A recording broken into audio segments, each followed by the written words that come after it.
बच्चों, आज मैं आपको कक्षा 11 का प्रथम अध्याय गणित विषय का समुच्चय कराने जा रहा हूँ, जो कि अत्यंत रोचक है और बहुत ही अच्छा अध्याय है ये। तो आइए प्रारंभ करते हैं समुच्चय। बच्चों, सबसे पहले आप ये जानिए कि समुच्चय है क्या। समुच्चय कहते किसे हैं। तो आइए, समुच्चय क्या होता है। वस्तुओं के सुपरिभाषित समूह को समुच्चय कहते हैं। A set is a well defined collection of objects. जैसे जैसे इसका एग्जाम्पल ले लीजिए, अंग्रेजी वर्णमाला के स्वरों का समुच्चय। तो अंग्रेजी के वर्णमाला के स्वर क्या क्या होते हैं, ए ई आई ओ यू। तो ये जो है मझले कोष्ठक के अंदर आप कॉमा लगा के लिख लेंगे तो ये समुच्चय कहलाता है। यानी वस्तुओं का सुपरिभाषित संग्रह क्या कहलाता है, समुच्चय। अब इसको निरूपित करने की दो विधियां हैं। एक तो है रोस्टर रूप और दूसरा है समुच्चय निर्माण रूप। तो बच्चों, सबसे पहले आप ये जान लीजिए रोस्टर रूप क्या होता है।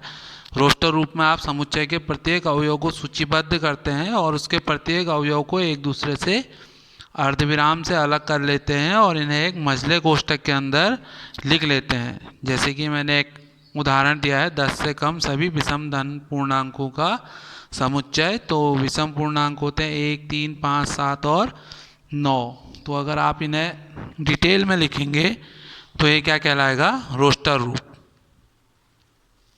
इसके बाद आता है समुच्चय निर्माण रूप। समुच्चय निर्माण रूप है किसी समुच्चय के सभी अवयवों में एक सर्वनिष्ठ गुणधर्म होता है जो बाहर के किसी अवयव में नहीं होता है। जैसे ए ई आई ओ यू क्या है, अंग्रेजी वर्णमाला के एक स्वर हैं। ये तो आप देखिए रोस्टर रूप है, क्योंकि हमने इसमें प्रत्येक अवयव को सूचीबद्ध किया है। तो इसी को अगर आप समुच्चय निर्माण रूप में लिखेंगे तो कैसे लिखेंगे, v is equal to x such that x is equal to अंग्रेजी वर्णमाला का एक स्वर है। तो ये क्या कहलाता है, समुच्चय निर्माण रूप। बच्चों, इसके बाद है समुच्चयों के प्रकार। तो जो पहला है वह है रिक्त समुच्चय। रिक्त समुच्चय किसे कहते हैं, वह समुच्चय जिसमें कोई अवयव नहीं होता है रिक्त समुच्चय कहलाता है। इसे या तो आप खाली मझले ब्रैकेट को लिखकर दर्शा सकते हैं या फाई से दर्शा सकते हैं। तो वो क्या कहलाता है, रिक्त समुच्चय। जिसमें कोई भी अवयव नहीं होता है वो समुच्चय क्या कहलाता है, रिक्त समुच्चय कहलाता है। जैसे इसका एक उदाहरण है, वर्ष के 32 दिन वाले महीनों का समुच्चय। अब आप सभी जानते हैं वर्ष में ऐसा कोई महीना होता ही नहीं है जिसमें के 32 दिन हो। तो वो क्या कहलाएगा, रिक्त समुच्चय। उसके बाद है आपका परिमित और अपरिमित समुच्चय, फाइनाइट एंड इनफाइनाइट सेट्स। जैसे कि नाम से ही पता चल रहा है, परिमित समुच्चय वह समुच्चय जिसके अवयवों की संख्या निश्चित होती है उसे क्या बोलते हैं, परिमित समुच्चय। जैसे सप्ताह के दिनों का समुच्चय। आपको पता है कि सप्ताह में कितने दिन होते हैं, 7 दिन। तो वो क्या कहलाएगा, परिमित समुच्चय। इसके बाद आता है अपरिमित समुच्चय।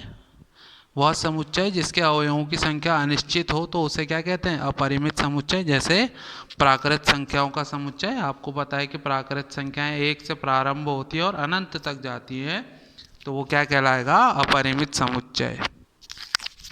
बच्चों, इसके बाद है समान समुच्चय। समान समुच्चय किसे कहते हैं, दो समुच्चय समान कहलाते हैं यदि उनमें तथ्यता समान अवयव हों। जैसे ए में है 1 2 3 4 और बी में है 3 1 4 2। लेकिन आप ध्यान से देखिए, इसमें भी 1 2 3 4 है और इसमें भी 1 2 3 4 है। तो ए बराबर बी हो जाएगा और ए और बी दोनों क्या हो जाएंगे, समान समुच्चय। बच्चों, अब कुछ समुच्चय हैं जिन्हें हम विभिन्न अल्फ़ाबेट से प्रदर्शित करते हैं। जैसे एन का प्रयोग प्राकृत संख्याओं का समुच्चय दर्शाता है, जेड पूर्णांकों का समुच्चय दर्शाता है, क्यू परिमेय संख्याओं का समुच्चय, आर वास्तविक संख्याओं का समुच्चय, जेड प्लस धन पूर्णांकों का समुच्चय, क्यू प्लस धन परिमेय संख्याओं का समुच्चय और आर प्लस धन वास्तविक संख्याओं का समुच्चय। और कुछ चिन्ह हैं, उनके अर्थ मैंने लिखे हैं। यह सच दैट के लिए, फॉर एवरी प्रत्येक के लिए, belongs to, does not belongs to, union, intersection और सबसेट। तो ये हैं कुछ चिन्ह, इन्हें आप ध्यानपूर्वक देखें और स्मरण रखें इनका। तो अब आइए कुछ प्रश्न मैं आपको हल करके बताता हूँ। बच्चों अब हम प्रश्नावली 1.1 प्रारंभ कर रहे हैं। इसका जो पहला प्रश्न है वह है कि इनमें से कौन कौन से समुच्चय हैं और कौन कौन से नहीं हैं। तो जो पहला प्रश्न है वह है जे अक्षर से प्रारंभ होने वाले महीनों का समुच्चय। तो जे अक्षर से कौन कौन से महीने प्रारंभ होते हैं? जनवरी, जून और जुलाई। यह समुच्चय है क्योंकि इसमें जितने भी अवयव हैं उन्हें हम गिन सकते हैं और वो सुपरिभाषित है। दूसरा है भारत के 10 सबसे अधिक प्रतिभाशाली लेखकों का संग्रह। यह समुच्चय नहीं है क्योंकि इसके मापन का कोई सर्वमान्य पैमाना नहीं है कि प्रतिभाशाली जो लेखक हैं उन्हें किस तरीके से उनका आकलन किया जाए। इसी प्रकार तीसरा प्रश्न है विश्व के सर्वश्रेष्ठ 11 बल्लेबाजों का संग्रह। तो इसका भी मापन नहीं किया जा सकता है, इसके लिए भी कोई पैमाना नहीं है, तो ये भी समुच्चय नहीं होगा। चौथा प्रश्न है आपकी कक्षा के सभी बालकों का संग्रह। तो ये समुच्चय है क्योंकि कक्षा के बालकों को आप गिन सकते हैं और ये सुपरिभाषित है, तो ये भी क्या होगा? एक समुच्चय होगा। बच्चों अगला प्रश्न है 100 से कम सभी प्राकृत संख्याओं का संग्रह। 100 से कम सभी प्राकृत संख्याएं यानी 1 से लेकर 100 तक, तो ये सुपरिभाषित है, तो इसलिए अभी समुच्चय होगा। अगला है लेखक प्रेमचंद्र द्वारा लिखित उपन्यासों का संग्रह। ये भी सुपरिभाषित है क्योंकि उनने कितने उपन्यास लिखे हैं ये गिने जा सकते हैं। उसके बाद है सभी संपूर्णांकों का संग्रह। ये भी अपरिमित है लेकिन इसका गुण सुनिश्चित और सुपरिभाषित है, तो इसलिए ये भी एक समुच्चय होगा। उसके बाद है आपका इस अध्याय में आने वाले प्रश्नों का संग्रह। तो इस अध्याय में कितने प्रश्न आए हैं उन्हें आप गिन सकते हैं और वो सुपरिभाषित हैं, तो इसलिए यह भी समुच्चय होगा। और जो लास्ट है 9वां भाग विश्व के सबसे खतरनाक जानवरों का संग्रह। तो खतरनाक होने का तो अर्थ ये है कि कभी भी कोई भी खतरनाक हो सकता है, तो इसलिए इसका कोई माप नहीं है, तो यह एक समुच्चय नहीं होगा।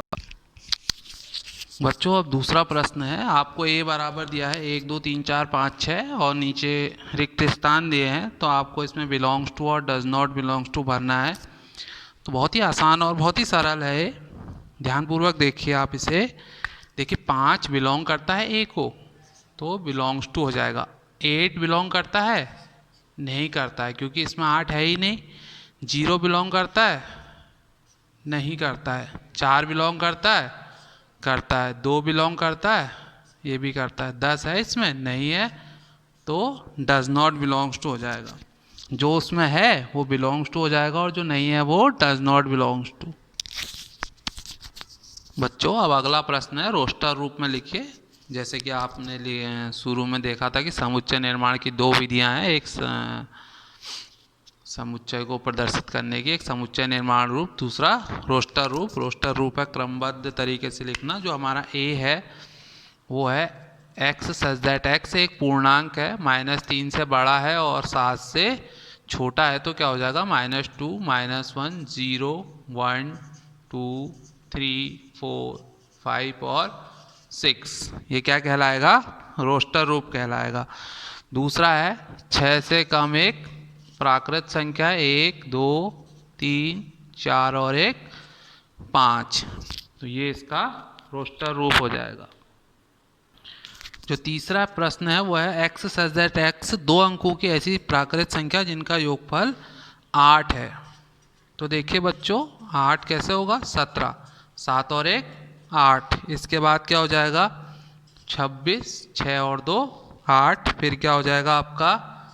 35, 5 और 3 8। फिर हो जाएगा 44, 4 और 4 8। फिर हो जाएगा 53, 5 और 3 8। फिर हो जाएगा 62। फिर हो जाएगा 71 और फिर हो जाएगा 80।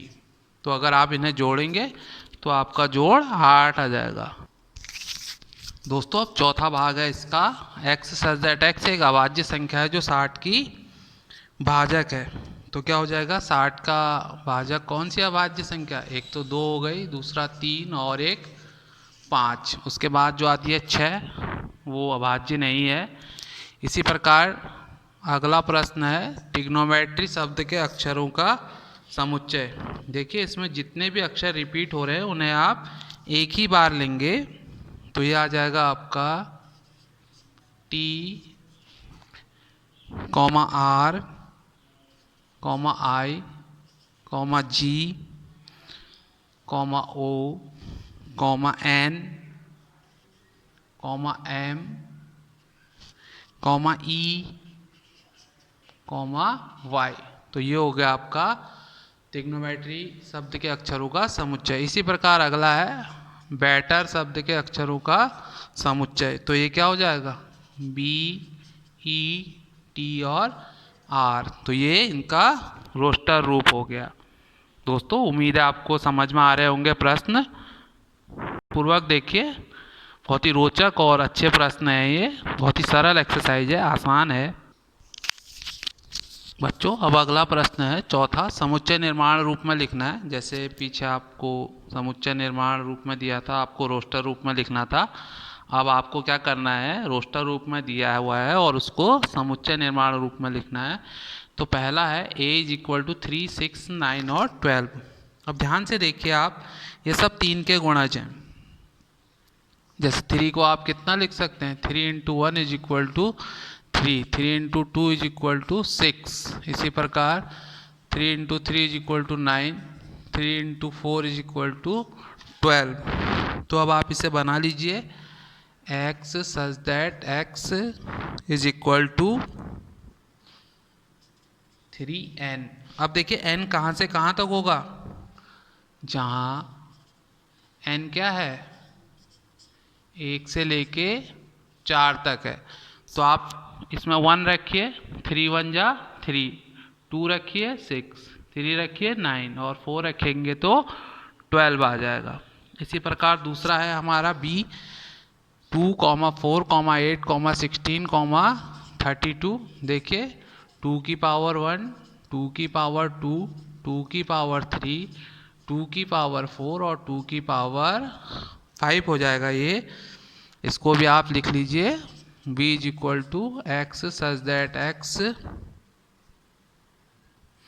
= 2 की पावर n। अब जहाँ n क्या है, कहाँ से कहाँ तक है, 1 से लेके 5 तक। देखिए बहुत ही सरल और आसान प्रश्न है, ध्यानपूर्वक देखिए आप।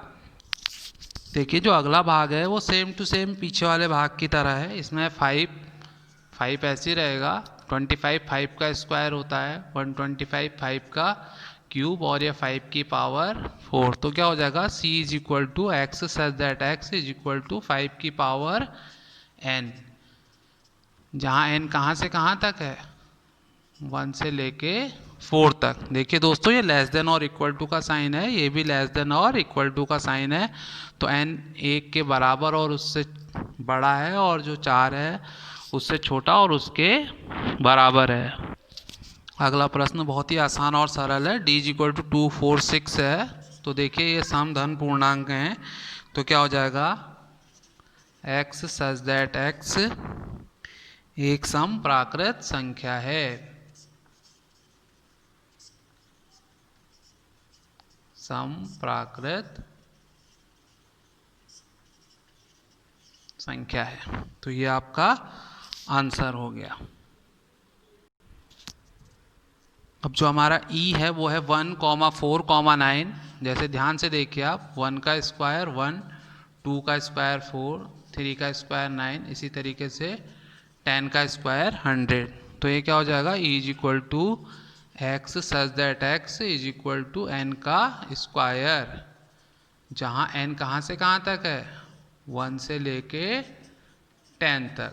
तो ये समुच्चय निर्माण रूप हो गया आपका।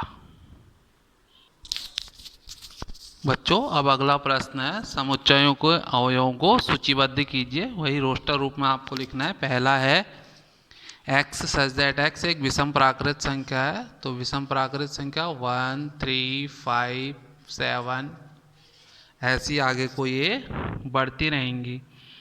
उसके बाद b वाला है एक्स सच दैट एक्स एक पूर्णांक है और -1/2 से बड़ा है वो और 9/2 से छोटा है। -1/2 के बाद क्या था 0 1 2 3 और 4, क्योंकि देखिए 9/2 इज इक्वल टू क्या होता है 4.5, तो उससे छोटा जो डिजिट है वो क्या है पूर्णांक 4 है। इसी प्रकार सी है एक्स सच दैट एक्स एक पूर्णांक है जहाँ x² लेस देन और इक्वल टू 4, तो ये हो जाएगा आपका -2 -1 0 1 2, क्योंकि आप माइनस संख्या का वर्ग भी करते हो तो क्या हो जाता है पॉजिटिव हो जाता है वो। बच्चों हमारा जो चौथा भाग है वो है x such that x loyal शब्द का एक अक्षर है, तो देखिए इसमें से क्या आ जाएगा LOYA, L 2 बार है तो केवल एक ही बार आएगा। अगला है ई एक्स सच दैट एक्स वर्ष का ऐसा महीना जिसमें 31 दिन नहीं होते हैं। चलिए फटाफट बताइए कौन से महीने ऐसे हैं जिनमें 31 दिन नहीं होते हैं, फटाफट बता सकते हैं आप। एक तो है फरवरी, अगला क्या है अप्रैल, उसके बाद क्या है जून, उसके बाद बताइए सितंबर और उसके बाद नवंबर। तो ये महीने जो हैं वो 31 दिन के नहीं होते हैं। अब अगला प्रश्न है एक्स सच दैट एक्स अंग्रेजी वर्णमाला का एक व्यंजन जो के से पहले आता है, तो चलिए फटाफट बता दीजिए अंग्रेजी वर्णमाला का व्यंजन जो के से पहले आता है क्या होगा BCD FGH और J, तो ये क्या है के से आने वाले पहले व्यंजन। बच्चों अब इस प्रश्नावली का अंतिम प्रश्न है, मिलान कीजिए। पहला है 1 2 3 6, तो इसका जो सही मिलान है वो सी है। देखिए 1 2 3 6 एक्स सच दैट एक्स एक प्राकृत संख्या और 6 की भाजक है, इन सब का भागा जो है वो 6 में चले जाता है। दूसरा है 2,3 एक्स सच दैट एक्स एक अभाज्य संख्या और 6 की भाजक है। उसके बाद है मैथमेटिक्स, तो मैथमेटिक्स का जो समुच्चय है वो ये है और इन्हीं का एक अक्षर है, तो जो तीसरे का मिलान है वो डी है। और जो चौथा है 1 3 5 7 9 वो है B x such that x संख्या 10 से कम एक प्राकृत संख्या है। तो इस प्रकार ये एक्सरसाइज समाप्त होती है यहाँ पर। अगर आपको वीडियो पसंद आया हो तो लाइक और सब्सक्राइब करें। अगर आपका कोई सुझाव हो तो उसे कमेंट बॉक्स में लिखें। सुरक्षित रहें, धन्यवाद।